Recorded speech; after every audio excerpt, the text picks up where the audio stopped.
अच्छा, तो ये ऑफ कोर्स आप कह रहे हैं कैलकुलेटेड रिस्क है जो शायद पॉजिटिव है, लेकिन कोई और प्रेशर्स आपको लग रहा है इस समय होंगे?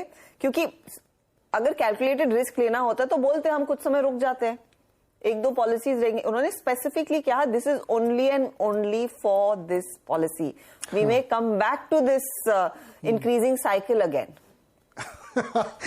इंटरप्रिटेशन इसका ये रीडिंग बिटवीन द लाइन्स है। हो सकता है कि कर्नाटक में इलेक्शन है तो उसकी वजह से एक मैसेजिंग हो कि आरबीआई सेंसिटिव है और वो कर्नाटक एक इंडस्ट्रियलाइज स्टेट है जी। तो उसके लिए जरूरी है कि आप एक मैसेजिंग दें। मैसेजिंग ये हो सकती है कि हम बहुत सेंसिटिव हैं नीड्स को लेते हुए, तो इसलिए हमने नहीं पॉज किया। अदरवाइज आप बार बार ये 3 बार क्यों एम्फेसिस करें कि केवल इस पॉलिसी केवल अरे 50 दिन में तो दूसरी पॉलिसी आने वाली है। 50 डेज के आपका साइकिल होता है। तो एक इंटरप्रिटेशन ये है, मुझे लगता है ये भी हो सकता है कि आप इलेक्शन के मध्य भाई पेट्रोल के दाम, डीजल के दाम नहीं बढ़ते, मई से पिछले साल से नहीं बढ़े हैं। क्यों नहीं बढ़े? क्रूड तो इतना ऊपर गया है। तो लॉजिक हो सकता है। अच्छा, उसको जिंक्स मत कीजिए, टच विद थैंक गॉड नहीं बढ़े, नहीं तो हालत और भी खराब हो। अभी 1 साल नहीं बढ़ेंगे। अभी लगातार इलेक्शन है तो नहीं बढ़ेंगे। तो ये हो सकता है, इसमें कोई बुराई नहीं, लेकिन ये एक इंटरप्रिटेशन मेरा है, मुझे लगता है ऐसा हो भी सकता है। तो है तो अपॉर्चुनिटी थी शायद, लेकिन ईदर वेज बॉटम लाइन यही है कि दरों में कोई बदलाव नहीं किया गया।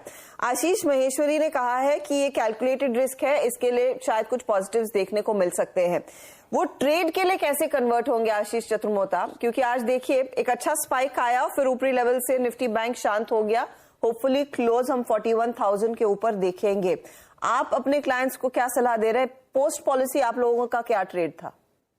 बिल्कुल, तो हर्षदा, मैं 10 बजे के शो में जब ये पॉलिसी का डिसीजन हुआ, समय मैं नीरज जी के साथ इस शो पे था, तब भी मैंने ये बात कही कि जिस तरह से बाजार ने एक बड़ा रिएक्शन नहीं दिया या कहीं ना कहीं एक स्टेबिलिटी मेंटेन रखा उस रेट के डिसीजन को इंटैक्ट रखने का, तो हमें देखना होगा कि बाजार इसके पहले 4-5 दिन से क्या कर रहा था। और बाजार ने एक बहुत ही अच्छा ट्रेंड पिछले 5 दिनों में बनाया और तब हम देख रहे थे बैंक निफ्टी काफी अच्छा परफॉर्मेंस पिछले कुछ दिनों में कर रही थी।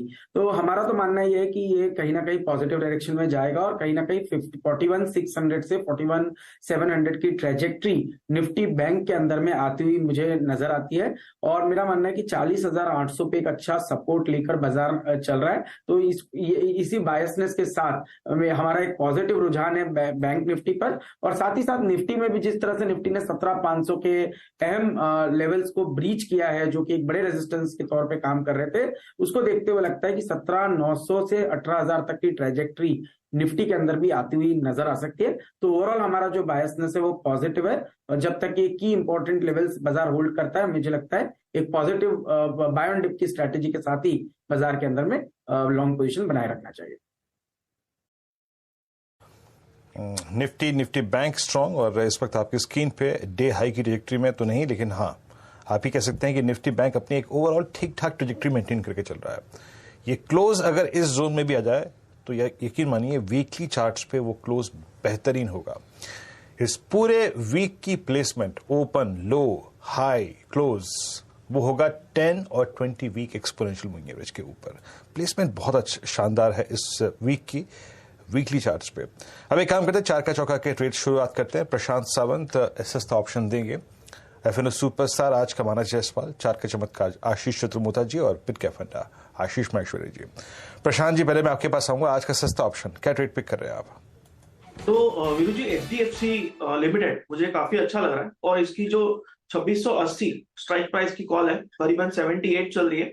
मैं इसको लेना चाहूंगा, स्टॉप लॉस रखूंगा 58 पे, और जो टारगेट है वो रखूंगा मैं 95 एंड 110। सस्ता ऑप्शन में एचडीएफसी, जिसको अभी मैं कुछ देर पहले